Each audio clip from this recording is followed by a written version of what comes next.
Brought to you by KR Mangalam University.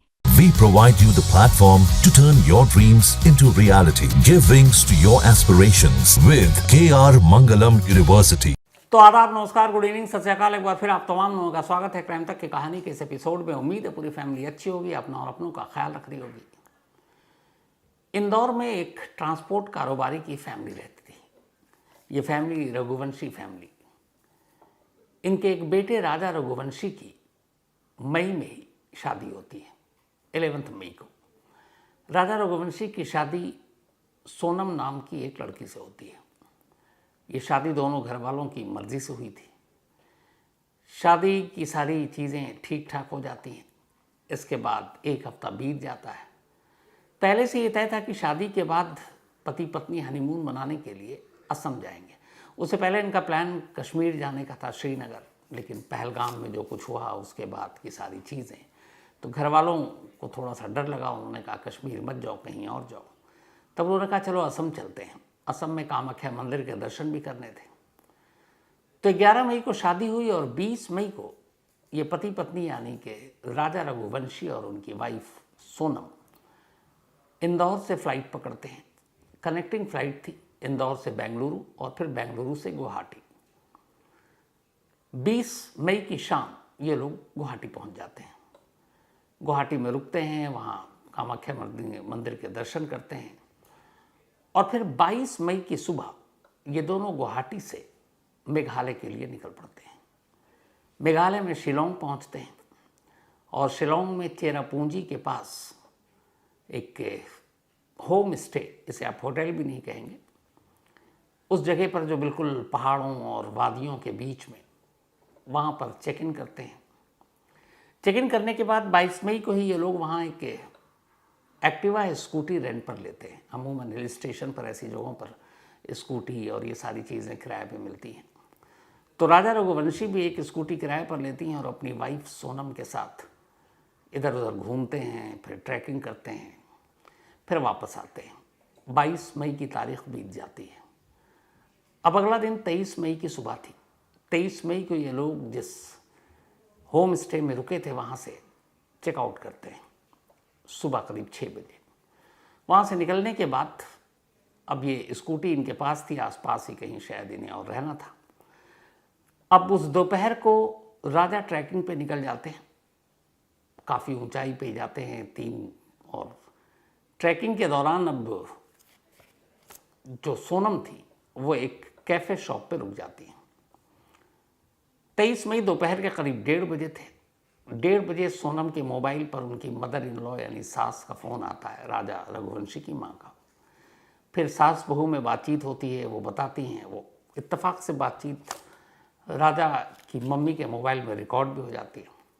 और उस बातचीत में वो बताती हैं कि मैं इस वक्त यहाँ एक कैफ़े शॉप पर हूँ। राजा जो है वो नीचे गए हुए हैं, कोई झरना है उसे देखने के लिए, और वो हाँफ रही थी। बताती हैं कि चढ़ाई काफ़ी थी। फिर ये भी बताती हैं कि उनका व्रत था और यहाँ खाना वाना उतना अच्छा मिल नहीं रहा है।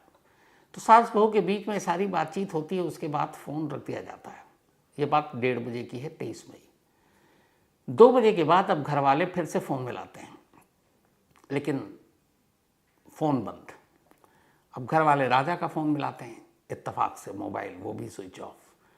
1:30 से लेकर 1:45 तक के आसपास बातचीत हुई और 2 बजे रहस्यमयी तरीके से हस्बैंड वाइफ दोनों यानी राजा और सोनम के मोबाइल स्विच ऑफ हैं। उन्हें लगा कि यहाँ कुछ नेटवर्क का इशू होगा। और वो चेरापूंजी का इलाका, आपको पता है चेरापूंजी पूरी दुनिया में सबसे ज़्यादा बारिश या बरसात के लिए मशहूर है। और उसी चेरापूंजी से 1 किलोमीटर के फासले पर ये दोनों थे। तो 23 तारीख 2 बजे के बाद मोबाइल बंद। इसके बाद कोई बातचीत नहीं। पर घर वालों को उतनी फिक्र नहीं हुई कि नेटवर्क की इशू होगा। अब 24 मई की तारीख आ गई। 24 मई को फिर सुबह घर वालों ने फ़ोन मिलाया, लेकिन मोबाइल स्विच ऑफ, दोनों के, राजा के भी और सोनम के भी। अब उन्हें फिक्र हुई, लेकिन फिर भी उन्हें पता था कि जिस जगह पर गए हैं बहुत सारी चीज़ें हैं, जंगल है, खाई है, पहाड़ है, नेटवर्क का इशू तो होगा ही। तो दिल को तसल्ली देकर सब इंतज़ार करते रहे कि खुद ही फ़ोन आ जाएगा। लेकिन पूरी जो 24 मई है वो भी बीत जाता, कोई कॉल नहीं आता और मोबाइल अब भी बंद। अब घर वालों को फिक्र होने लगती है इसके बाद 25 मई की तारीख आ गई।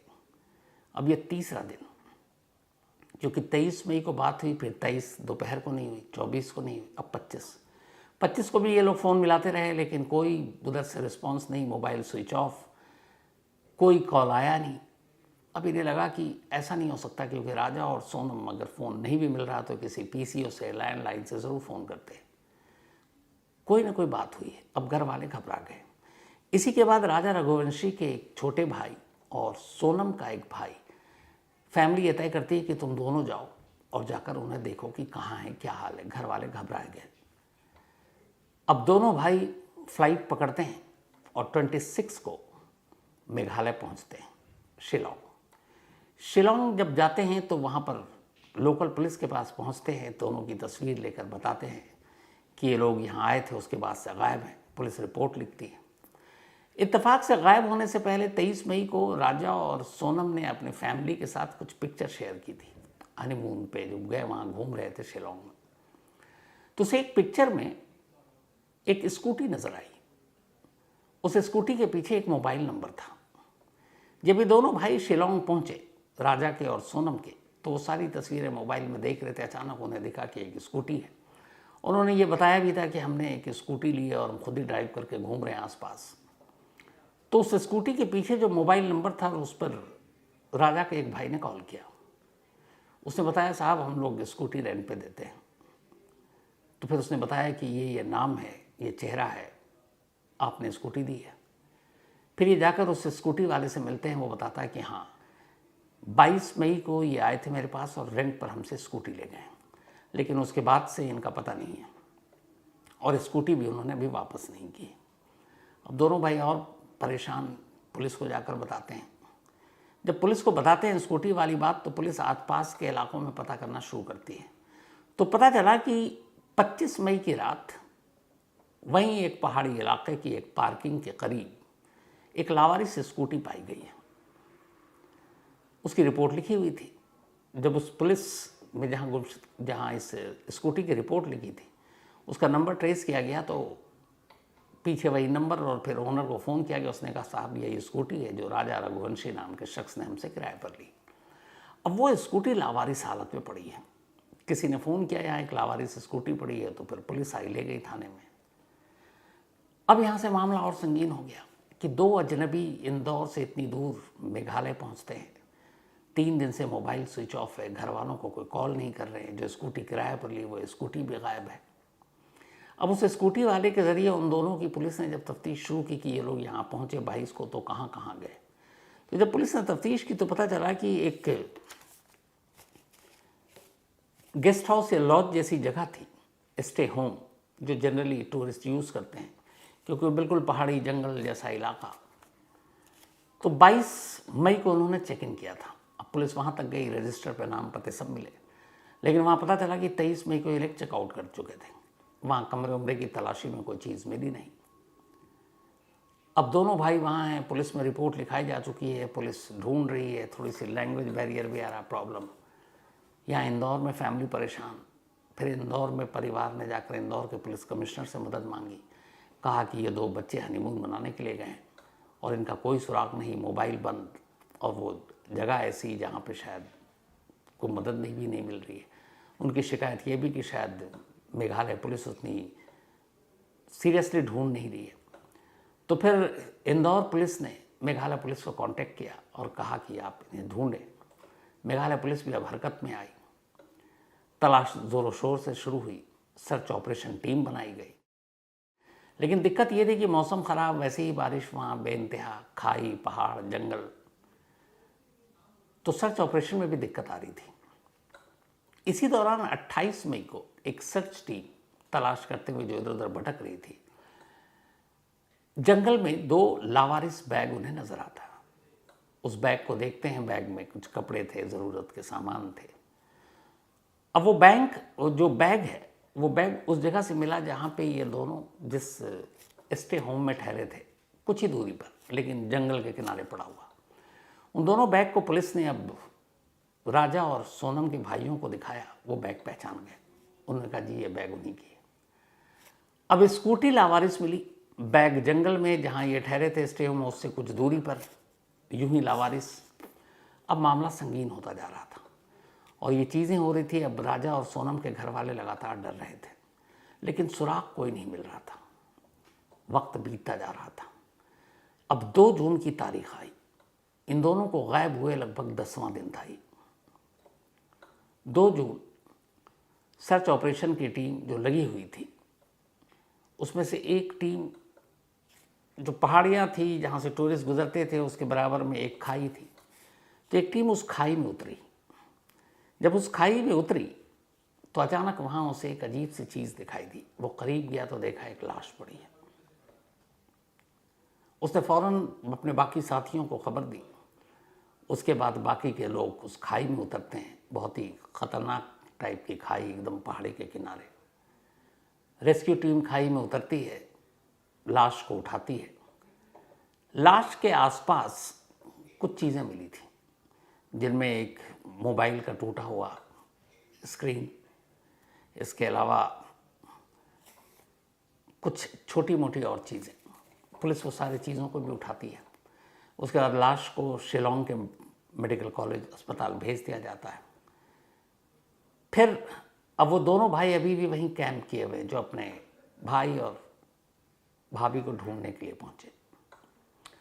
पुलिस उन्हें इस लाश के बारे में जानकारी देती है। चूँकि 10 दिन हो गए, लाश की हालत बहुत ख़राब थी, चेहरा शिनाख्त के लायक नहीं था, तो उन्हें अस्पताल बुलाया जाता है कि आप देखिए, कपड़ों या बाकी चीज़ों से पहचानिए।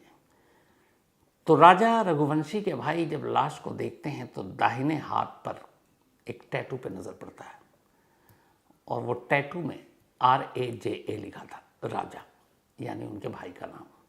वो उस टैटू को पहचानते थे। उस टैटू को देखते ही वो रोने लगते हैं और बताते हैं कि ये उनके भाई की लाश है। अब पुलिस जिसे 10 दिन से सर्च ऑपरेशन के जरिए ढूंढ रही है, वो एक लाश की शक्ल में एक खाई से बरामद हुई। लाश को पोस्टमार्टम के लिए भेज दिया जाता है, लेकिन जिस जगह ये लाश मिली उसके आसपास कहीं भी सोनम का कोई सुराग नहीं था। अब अगले दिन फिर पुलिस उस जगह पर, उसके आसपास के कई किलोमीटर के रेंज में फिर से तलाश शुरू करती है कि शायद यहाँ कहीं सोनम मिल जाए। मौसम भी साथ नहीं दे रहा है, बारिश भी हो रही है, फिसलन भी, कीचड़ भी, घने जंगल भी। फिर ड्रोन की मदद ली गई। ड्रोन के जरिए सर्च ऑपरेशन चला, लेकिन सोनम का सुराग नहीं मिल रहा। इस दौरान में उधर पोस्टमार्टम रिपोर्ट आ गई। पहले ये था कि खाई में लाश मिली है, शायद कोई हादसा हो, एक्सीडेंट हो, लेकिन जब पोस्टमार्टम रिपोर्ट आई तो पता चला कि ये कोई एक्सीडेंटल डेथ नहीं है, बल्कि एक मर्डर है, कत्ल का केस है। इत्तेफाक से जिस जगह लाश मिली वहाँ से थोड़ी दूरी पर एक चापर, एक दाव टाइप का हथियार होता है जो नॉर्थ ईस्ट में यूज़ होता है, वो भी मिला, बिल्कुल न्यू। और उसको देखकर पुलिस का अंदाज़ा है कि शायद उसी से कत्ल किया गया। तो आलाए कत्ल यानी वेपन भी अब पुलिस के पास, लाश भी पुलिस ने बरामद कर ली। पोस्टमार्टम रिपोर्ट से कत्ल का मामला भी सामने आ गया।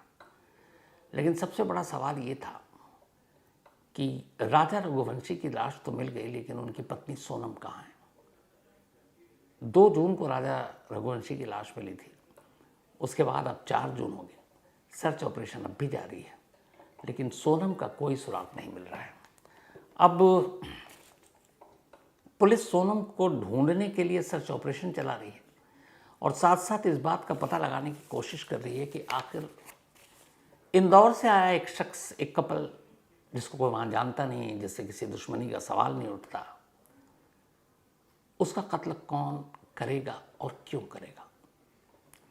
जिस जगह वो लोग ठहरे उससे थोड़ी दूरी पर उन दोनों के बैग के पाए जाने का क्या मतलब।